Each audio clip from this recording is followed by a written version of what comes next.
We picked the better child, my family bragged after dumping me at 12. Now they're broke, and that better child is mopping bathroom floors. Hey Reddit. I, 21, female, Miriam, was always the extra kid my parents kept around until they figured out where else to stick me. My sister was the golden child, and I was basically the family's spare part. Years later, she came at me with a ridiculous request. My parents jumped in, and things took a very entertaining turn. Let's just say I got the last laugh, and it may or may not have involved a mop, a blue uniform, and me trying not to pass out from laughing.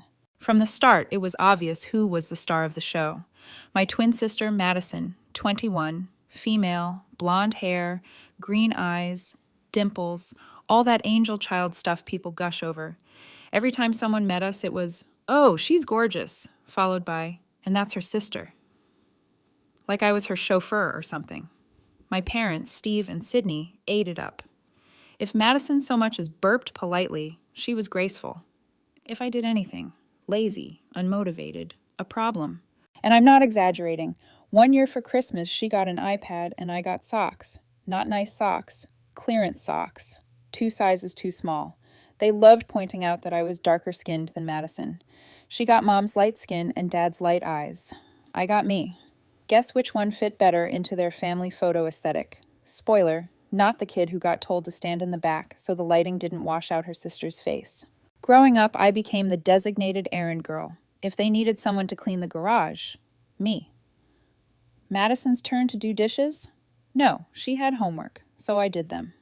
Family trips? Oh, I was invited, but only to carry luggage and take pictures of everyone else having fun. The thing that still makes my eye twitch, I was never allowed in certain family pictures. They'd literally do 2 versions, one with Madison front and center, and one with just her. My version didn't exist. Now, the day they officially decided they were done with me was almost comical. I was 12. Madison was 12. We both had a school recital coming up. I didn't want to wear the itchy, too tight dress Mom picked out for me. I told her it was uncomfortable and asked if I could wear something else, something that fit. That's it. That's the crime. I didn't want to look like I was going to court for tax fraud. Mom had a full meltdown. Dad backed her up, saying I was ungrateful and embarrassing the family. Next thing I know, they're saying, "You know what? Maybe it's better if you go live with Uncle Rick and Aunt Karen for a while." A while turned into forever. Here's the part that makes it worse. They didn't hide the reason. A week later, I overheard my mom on the phone saying, "We decided to keep the better child."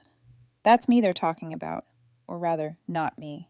Uncle Rick and Aunt Karen, Dad's brother and his wife, were stunned. They weren't rich, but they were decent human beings. When they picked me up, they told me I'd have my own room, my own space, and that I wouldn't be treated like baggage. My parents barely said goodbye. Madison waved at me from the porch like I was going on a school trip. The last thing my mom said, "Don't cause them as much trouble as you caused us." That was it. No hug, no, "We'll miss you," just a final jab to remember them by. The first night with Uncle Rick and Aunt Karen, I realized how different life could be. They actually asked if I was hungry. They didn't compare me to Madison once. They didn't care what I wore as long as it was clean. They treated me like I was part of the family, which was honestly weird at first because I wasn't used to it.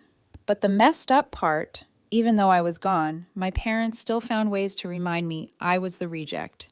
They'd send me cards on Madison's birthday with pictures of her all grown up, while casually leaving out any mention of me. My favorite was the time they mailed me a family photo where they'd cropped me out. You could still see my hand on Madison's shoulder. Classy. I used to think maybe it was me. Maybe I was the problem kid. But living with Rick and Karen showed me it wasn't. Turns out if you treat a kid like they matter, they actually act like they matter. So yeah, that's how I became the spare twin. No dramatic courtroom custody battles. No tragic accidents, just 2 parents deciding one kid looked better on their Christmas cards than the other. And honestly, it was the best thing they could have done for me. Because while Madison was busy being groomed as the golden child, I got out. I got to live with people who didn't care how I looked in photos. And one day, I was going to make sure that decision, their choice to dump me, was the thing that came back to bite them hardest. So I figured moving in with Uncle Rick and Aunt Karen would be the end of it. They tossed me out, so why would they care what I did? Yeah. Turns out my parents weren't the let-it-go type. They were the throw something in the trash and then complain the trash doesn't send them thank you notes type. The first weird move they pulled came that Christmas. Rick brings in a stack of mail, hands me a card with my name on it. I open it up, and it's a glossy photo of my parents and Madison in matching sweaters, holding a golden retriever I'd never seen before. Big letters on the front. Merry Christmas from our perfect family. My name wasn't even printed inside, just a Sharpie note. You'd look better in this picture if you tried harder. Merry freaking Christmas. Then they got creative. On my 14th birthday, a box shows up. Inside, a single cupcake. No frosting, no note, just a candle jammed in the middle, and I knew instantly this wasn't them remembering my birthday. It was their way of saying, you're not worth an actual cake. Another time, a padded envelope showed up with a gift inside, my old participation ribbon from 3rd grade, burnt on the edges. I guess they thought that would really stick it to me. This stuff wasn't for me. It was for them. They weren't trying to reconnect. They weren't even trying to hurt me in a way that made sense. They just wanted to make sure I never forgot I was the discarded one. It was about spite, nothing else. The weirdest part, the harassment was organized. I'd get something from Madison, then a week later something from Mom, then something from Dad. Like they had a harassment schedule on the fridge. One even mailed me a flash drive. I plugged it in, huge mistake. And it was a slideshow of Madison's accomplishments, school awards, vacation photos, her holding trophies, all set to this corny, inspirational music. I couldn't even get through it without laughing. By 15, it went physical. Twice they showed up. First time I come home from school, Rick's standing on the porch, holding a big framed photo. My parents had just left it there. It was their updated family portrait, just the 3 of them and the dog. In the frame, behind the glass, taped in the corner, was a tiny baby photo of me with a red X drawn through it. Second time I'm walking home, see a car parked near the corner. Madison's leaning out the window, holding a giant sign that says, "Need money? Ask your real family."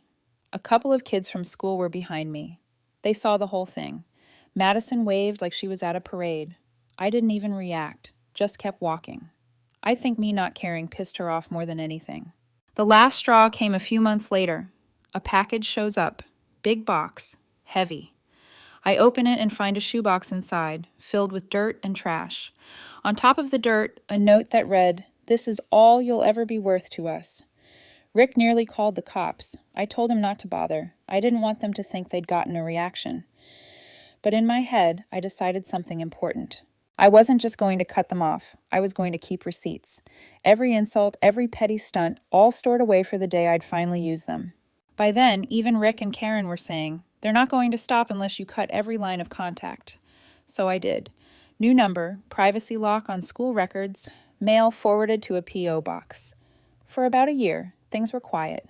No cards, no packages, no parade stunts. I almost thought they'd finally moved on. But here's what I've learned about people like my parents and Madison. They don't reach out because they miss you. They reach out because they want something. And when that something showed up years later, it came with a phone call from Madison herself, acting like we were best friends. I knew it was bad news before I even picked up. I'd changed my number years ago after the dirt in a box stunt, so she must have sweet-talked a cousin or guilt-tripped some relative into giving it to her. First off, her name showing up on my phone was like seeing IRS Audit Department pop up in your caller ID. You're not getting good news. Second, I hadn't heard from her in years. The last time she'd contacted me, she was holding that giant need money, ask your real family sign out of a car window. So yeah, I wasn't exactly expecting a heart-to-heart, but curiosity got the better of me. I wanted to see what angle she was working this time. I answer. Her voice is syrupy, sweet, fake, cheerful. You know, like the way the Kardashians talk. Yeah, that tone. Hey, it's been forever. How are you? I play along. Let me guess. This call ends with you asking for money. She laughs like I'm joking. Oh, stop. Seriously, though, I've been thinking about you. We should catch up. Which is Madison speak for I want something. I just didn't know what it was yet. We do the awkward dance for about 2 minutes. Her talking about her busy life, me giving short answers. Then she goes in for the kill. So, I heard Uncle Rick got some money from Grandma and Grandpa. Bingo. I keep my tone flat. Yeah, they left a trust in my name that Rick managed. He just transferred it to me a few months ago, so it's mine. Well, I just thought, since we're twins and all, it would make sense to split it. I actually laughed. Couldn't help it. Split my inheritance? That's cute. She didn't laugh back. I'm serious, Miriam. We're family. Family shares. I could feel my jaw tightening. Funny. You didn't want to share when I was eating dinner alone in the kitchen, so you could sit at the good table. God, you're so dramatic, she says, instantly shifting into that tone she used as a kid, the one that made everything I said sound like I was crazy. This is about doing the right thing. I need this money for college. Oh, I said, you mean the college you could have paid for with the fund Mom and Dad set up? The one Mom told Rick about before I heard from a cousin you blew it on handbags and a trip to Italy? Silence. That hit. Then she snaps back. That was different. I was living my life. You've had it easy with Rick and Karen. You don't need all that money. The audacity actually made me laugh again. Let me get this straight. You waste your own college fund, and now you think you're entitled to mine because I had the easy life with the people who actually wanted me? You're being selfish, she says. If the roles were reversed, I'd help you. Oh yeah? I said. That's funny because when I asked to borrow your graphing calculator in high school, you told me to buy my own. But now I'm supposed to fund your entire future? Her voice goes from sweet to sharp. If you're not going to do the right thing, maybe Mom and Dad should talk to you. I smirked. Go for it. Haven't talked to them in a while. Should be fun. Click. She hangs up. 48 hours later, my phone starts blowing up. First, it's my mother, then my father, then some aunt I don't even remember meeting, all with the same script. It's your duty to help your sister. You wouldn't even have the life you do without us. Without them, the same people who dumped me at their brother's house like I was a broken toaster. One voicemail from my dad actually said, "You're still my daughter, so I have a right to ask this of you," which was hilarious because the only time he's ever used the words, "my daughter," with me is when he's trying to guilt trip me. One even sent me a link to a GoFundMe Madison, made titled, "Help Me Get to College." My sister won't help. The description was pure gold. My twin sister was given a huge sum of money but refuses to share with me. Even though she knows how important my education is, she's had it easy her whole life while I've struggled. Struggled. The girls' struggle involved an all-inclusive resort in the Maldives last summer. The best part? The GoFundMe had a picture of her standing next to a BMW, her BMW. At this point, I wasn't mad. I was impressed. Madison's entitlement wasn't just normal golden child energy. It was Olympic level. The confidence it takes to blow your own money, beg for someone else's, and still act like you were the victim. That's a skill. Rick and Karen were ready to call her themselves and shut it down, but I told them to hold off. Something in me had shifted during that phone call. I'd spent years cutting them off to avoid their chaos. Now, I kind of wanted to lean into it. Not because I was going to give them a dime, but because I realized Madison had just given me the perfect setup. Here she was openly lying about why she needed the money. Here, my parents were backing her up like the loyal little enablers they've always been, and here I was with the receipts, literal and digital, proving she was full of it. So instead of blocking their calls, I started answering them, letting them rant, acting like I was thinking it over. I saved every bit of it. Screenshots, voicemails, the GoFundMe link.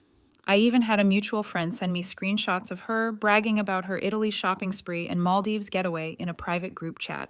This wasn't just about money anymore. It was about making sure they all got exactly what they deserved. That night, Madison texted me one last time before going quiet. One way or another, I'm getting what I deserve. I smiled at my phone. Yeah, I thought, you will, just not the way you think. See, the thing about people like Madison and my parents, they don't know when to quit. If you let them think they're wearing you down, they'll just keep talking. And the more they talk, the more ammo they give you. So I decided not to block them. I decided to invite the chaos in just long enough to get everything I needed. The next morning, Madison called again. I could tell she'd been rehearsing her reasonable voice. Mariam, I want us to work this out. I'm not asking for all of it, just enough to cover tuition. Uh-huh, how much is enough? I asked, already knowing the number was going to be insane. She didn't disappoint. 50,000, but that's just the base. There's also books, housing, and personal wellness. I cut in, personal wellness? Silence, yeah, silence. Then, how do you know about that? I'm psychic, I said. She huffed and changed the subject, but I could hear the panic in her voice. That told me she knew she'd already said too much somewhere, and she was wondering where I'd heard it. Meanwhile, my parents were running their own campaign. My mom tried the "I'm just concerned" angle. "Madison is under a lot of stress, Miriam. You've always been the strong one. You can handle life without this money, but she can't. Be the bigger person." Translation: you're not the golden child, so your life is supposed to be harder.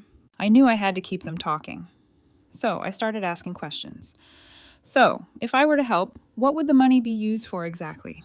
I'd make it sound like I was considering it, then sit back and let them dig themselves deeper. They sent me spreadsheets, actual spreadsheets. Madison had made a college budget file complete with color coding. Tuition and books were maybe 20% of it. The rest? A $7,000 wardrobe refresh, $3,500 for networking events, read parties, and $9,800 for a transportation upgrade, which was code for a new car. I forwarded the file to myself from 3 different email accounts. I wasn't losing that gem. About a week into this, I got a text from a mutual friend, one of those people who likes to stay neutral but also enjoys a little drama. She sent me screenshots from Madison's private Instagram, posts of her at high-end boutiques, selfies with captions like "manifesting my dream car," and no one can tell me I can't live the life I deserve. Gold, pure gold. I started to see the bigger picture. Madison thought this was going to be a quick guilt trip and a payday. My parents thought they could pressure me like they always did when I was a kid. None of them realized they were handing me enough material to nuke their credibility in one shot. But timing was everything. You don't just dump all the ammo at once. You wait until they've gone so far that when you drop it, it's not just satisfying, it's irreversible. So I kept feeding them just enough hope to keep them talking. I mean, maybe I could help with part of it. I'll think about it. Let me see how much I can spare after my own expenses. Every time I said something like that, Madison's texts got friendlier. My mom started sending me "thinking of you" messages. My dad even asked about my job like he cared. It was fake, all of it, but it was perfect. Then Madison made her first big mistake. She sent me a picture of a luxury handbag she just bought, saying it was an investment piece for interviews. The tag was still on it, $2,200. And the kicker? She sent it while also texting me about how broke she was and how she didn't even have money for textbooks. I didn't respond. I just saved it. 2 days later, she made her second mistake. She posted on Instagram about a weekend trip she was taking with friends to relax before the semester starts. The location? A 5-star resort. The caption? Self-care is essential to success. I didn't respond to that either. Saved it. By now, I had screenshots of her shopping sprees, proof she blew her original college fund, the ridiculous college budget file, and my parents openly backing her entitled nonsense in texts and voicemails. All I needed was one more thing, a clear sign they weren't going to stop unless they were publicly embarrassed. It came in the form of a group message. Madison added me, my parents, and about 6 other relatives into a chat titled "Family Support." She opened with, "I'm reaching out so everyone can hear how Miriam refuses to help her twin sister with her future, even though she's sitting on more than enough to change her life." My mom chimed in with, "We're just asking for fairness. She's been blessed and should share." That was it.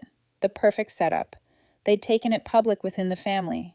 They'd drawn their line, and they had no idea I'd been standing on the other side with a match and a gallon of gasoline. I decided then and there, when I lit this up, I wasn't just going to shut them down. I was going to make sure they couldn't spin it later. No misunderstandings. No, that's not what we meant. Just their words, their actions, and their entitlement in full display. And once it was out there, there'd be no coming back from it. They wanted to make it public? Fine, I was going to make it permanent. I took a deep breath, opened the family support group chat, and started typing like I was about to submit a final paper I knew was going to get an A. First message: okay, since we're talking openly in front of everyone now, let's make sure we all have the same information. Here's Madison's full college budget request. Then I attached the spreadsheet she'd sent me. You could practically hear the group chat pause for a collective double take. Next message: you'll notice that only 20% of this is actually for college. The rest is $7,000 for clothes, $9,800 for a transportation upgrade, and my personal favorite, $5,000 for personal wellness. which, judging by her receipts, means facials, yoga retreats, and maybe a subscription to some influencer's lifestyle course. Then I dropped the handbag picture with the $1,200 tag still on it. This was purchased yesterday. Not sure how this fits into struggling student territory, but hey, maybe it's a textbook holder. Silence in the chat for a second. Then my mom jumps in. That's not the point, Mariam. The point is that you've been blessed. I cut her off with the Instagram screenshots of Madison at the 5-star resort. And here's a little self-care trip from last weekend. Must be exhausting to balance college applications and poolside mimosas. Oh wait, I'm not supposed to mention the drinks. My bad. The chat starts blowing up. A couple of cousins leave the group immediately. One aunt sends the eyes emoji. My dad tries damage control. Mariam, this is unnecessary. We're family. So I went for the throat. I attached the proof from my mutual friend showing Madison bragging in a private group chat about how she'd already burned through her original college fund on Italy and the Maldives, along with her exact words, "It's fine. I'll just get Mariam to pay for the rest. She owes me anyway." I captioned it.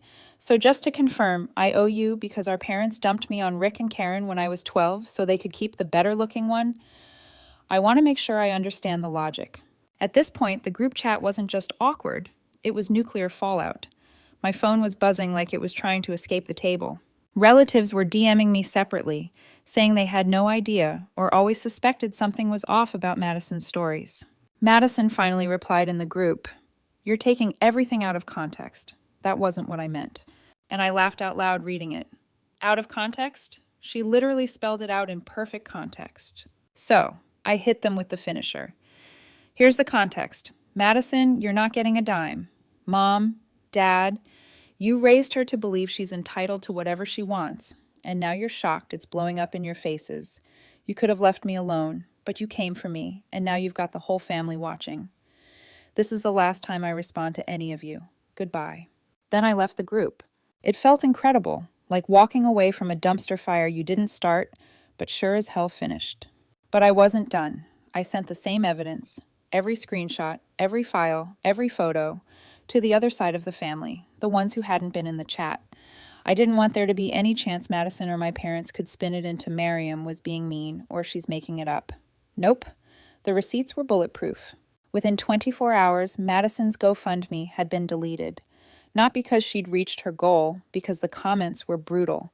One relative even dropped the whole screenshot album in the comments, so anyone clicking the link got the full story before they could even read her pitch.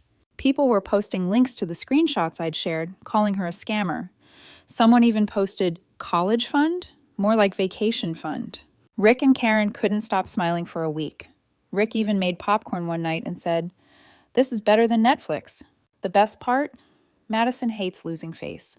She could have quietly taken the L and moved on. Instead, she doubled down and tried telling some relatives the pictures were old or edited, but the timestamps and metadata in the screenshots killed that lie instantly. Every time she tried to wiggle out of it, someone else sent me her excuse, and I'd send them the proof that she was lying again. Her reputation in the family tanked faster than a bad crypto coin. Invitations to parties, gone. The proud parent posts my mom used to make about her, vanished. Even her friends started unfollowing her online. And me? I didn't even have to lift a finger after that first blast. The mess just kept spreading on its own. It wasn't about money anymore. It was about control. For the first time, they had none over me. They couldn't guilt me, couldn't twist the story, couldn't hide what they'd been doing for years. I'd turned their little public shaming stunt into a career-ending PR disaster. And all I had to do was hand them their own words back. I thought that was the end of it. But I underestimated just how desperate entitled people can get when the gravy train gets derailed. Because a few months later, when their money troubles started catching up to them, my parents showed up at my door. Not to yell, not to guilt trip. To beg. And man, that was the sweetest moment of all. Picture it. Saturday afternoon. I'm in sweatpants, halfway through a plate of leftover lasagna, watching some guy on TikTok explaining how to redesign a 1-meter room with only galvanized steel.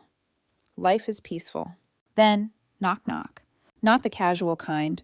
Not neighbor borrowing sugar knock. This was sharp, rapid, desperate. I peek out the window and nearly drop my fork. Mom and Dad on my porch.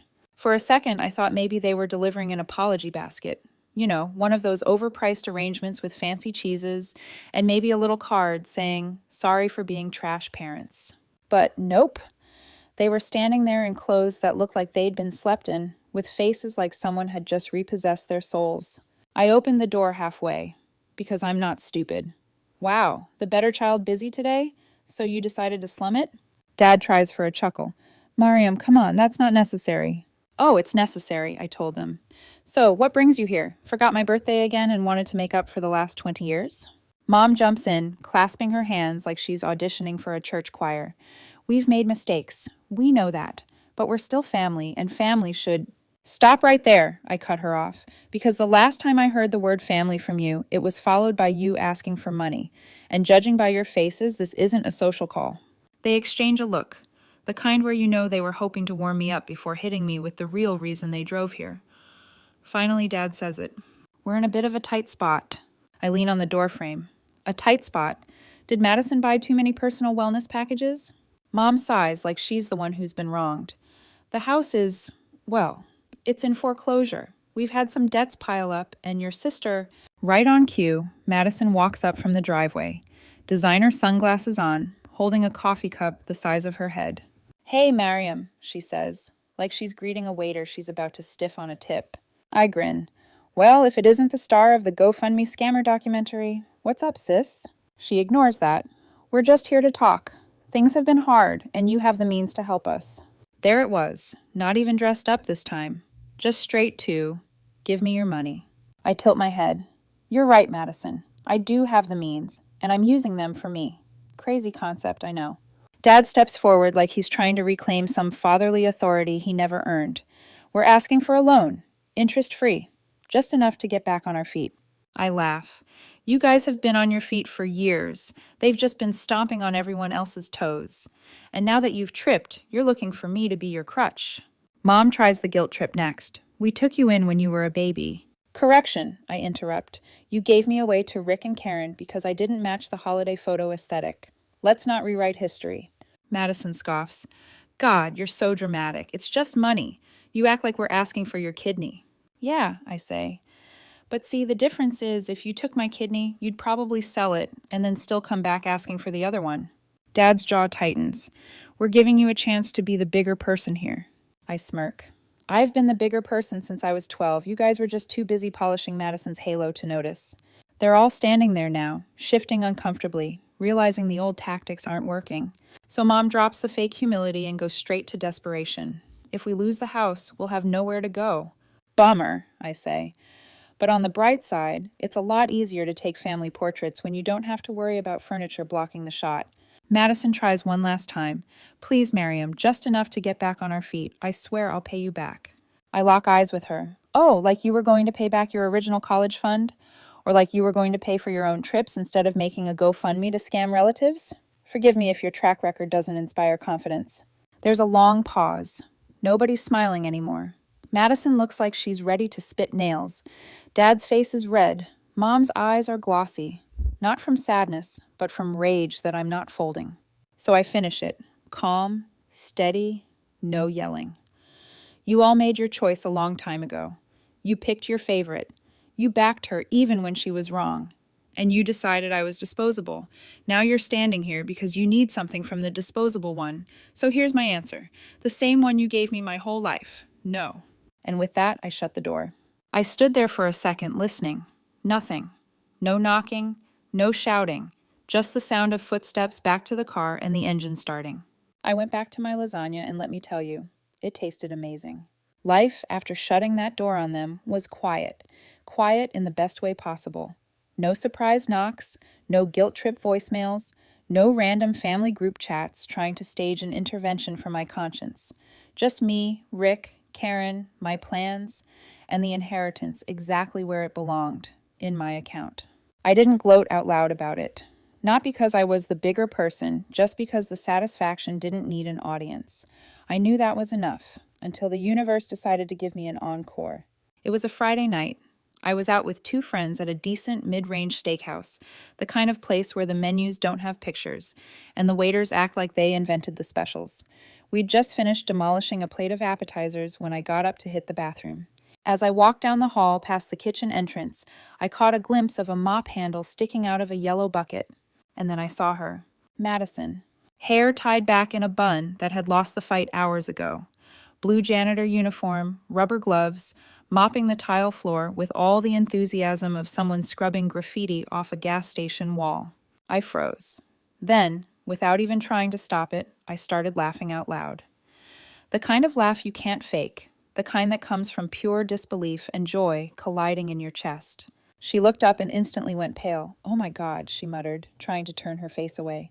No, don't hide," I said, already pulling out my phone. "Blue really suits you. Honestly, this is a better look than the Maldives bikini shots." "Delete that," she snapped, pointing at my phone as I took the first picture. Click. She tried to step behind the mop bucket, but I sidestepped with her. "Come on, sis. Just one for the family album. We can put it next to the one where you held up the need money. Ask your real family sign." Click, click. Her jaw clenched. "Miriam, I swear to God." "You swear a lot of things," I cut in. "Like you'd pay back your college fund. Like you wouldn't waste money. Like you'd get what you deserved. Looks like you did." A couple of diners on their way to the bathroom slowed down, glancing at her, then at me. I gave them a little shrug and stage whispered, "We had a family reunion. She's in her work clothes." Madison's face flushed crimson. She muttered something I couldn't hear and practically sprinted through the swinging kitchen doors, abandoning the mop mid-hall. I stood there for a second, just grinning. Then I took one last picture of the lonely mop bucket and went back to my table like nothing had happened. Of course, I didn't just keep those pictures to myself. I sent them to my two closest cousins, the same ones who'd been in the family's support chat when I dropped the receipts months ago. By the time I got home, one of them had already made a side-by-side meme. On the left, Madison posing in Italy with shopping bags. On the right, Madison in her blue janitor uniform. Caption, "Living the life she deserves." The next day, I woke up to a barrage of texts from her. "Delete those pictures now. You're obsessed with ruining me. I will sue you." I replied with a thumbs-up emoji. That's it. A few hours later, Mom called. I didn't answer. Then Dad called. Same result. Then they tried from a blocked number, which went straight to voicemail. That one I saved without listening. I didn't need to hear the script. I already knew it was some variation of "You've gone too far" mixed with "We're still family." What they didn't get was that this wasn't going too far. This was exactly as far as I wanted to go. This wasn't about revenge for every single thing they'd done. It was about letting them live in the reality they'd built, and occasionally walking by to enjoy the view. Madison had spent her whole life convinced she'd always be on top, that someone, me, my parents, the family, whoever, would swoop in to save her, no matter how badly she screwed up. Seeing her in that uniform, mopping floors, and knowing there wasn't a rescue coming, that was better than any apology she could have faked. When I left the restaurant that night, I walked past the kitchen doors again. Madison was back at her post, head down, avoiding eye contact. I didn't stop, didn't say a word. Just let my laughter trail behind me like perfume. Because blue really does suit her.